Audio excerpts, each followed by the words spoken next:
కేంద్ర రాష్ట్ర ప్రభుత్వాలు రైతుల జీవితాలతో ఆటలాడుకుంటున్నాయని మాజీ మంత్రి తన్నీర్ హరీష్ రావు ఆరోపించారు. రేవంత్ రెడ్డి ప్రభుత్వం ఎకరానికి 2 యూరియా బస్తాలు మాత్రమే ఇస్తామని నిన్న కొత్త సర్క్యులర్ ఇచ్చారని తెలిపారు. ఆ 2 కూడా ఒకటి ఈ నెలలో, ఇంకోటి వచ్చే నెలలో కేసీఆర్ హయాంలో ఆటో డ్రైవర్లకు చెబితే యూరియా ఇంటికి దగ్గరికి వేసి పోయేవారని, కేంద్ర రాష్ట్ర ప్రభుత్వాలకు రైతులంటే ఎందుకింత చిన్న చూపని ఆరోపించారు. ఇలా కేంద్ర రాష్ట్ర ప్రభుత్వాలు, అటు బీజేపీ ప్రభుత్వం, ఇటు కాంగ్రెస్ ప్రభుత్వం, 2 ప్రభుత్వాలు కలిసి రైతుల జీవితాలతో చెలగాటమాడుతూ ఉన్నాయి ఈరోజు. ఇప్పుడు నిన్న కొత్త సర్కులర్ ఇచ్చిండ్రు. నిన్ననే ఎకరాకు 2 యూరియా బస్తాలే ఇస్తారట. ఆ 2 కూడా ఇప్పుడు ఒకటట, నెలకు ఒకటట. ఆ 2 బస్తాలకు తిరగాలన్నట యాప్ కోసం.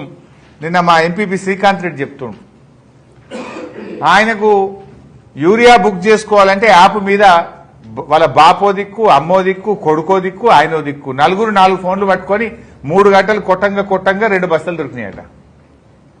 2 బస్తాల యూరియాకి ఇంట్లో 4 ఫోన్లు పట్టుకొని కొట్టంగా దలుగుతుంది, లాటరీ తగిలినట్టు.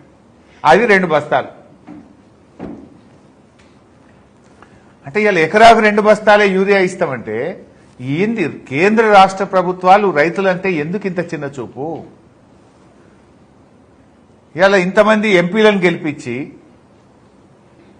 రాష్ట్రంలో అధికారంలోకి ఇస్తే మీరు యూరియా ఇచ్చే తెలివి కూడా లేదా మీకు? కేసీఆర్ గారు ఉండగా ఆటో డ్రైవర్కి చెప్తే ఇంటికాడ వచ్చి యూరియా వేసిపోయింది కదా. ఇవాళ 2 బస్తాలే ఇస్తారట.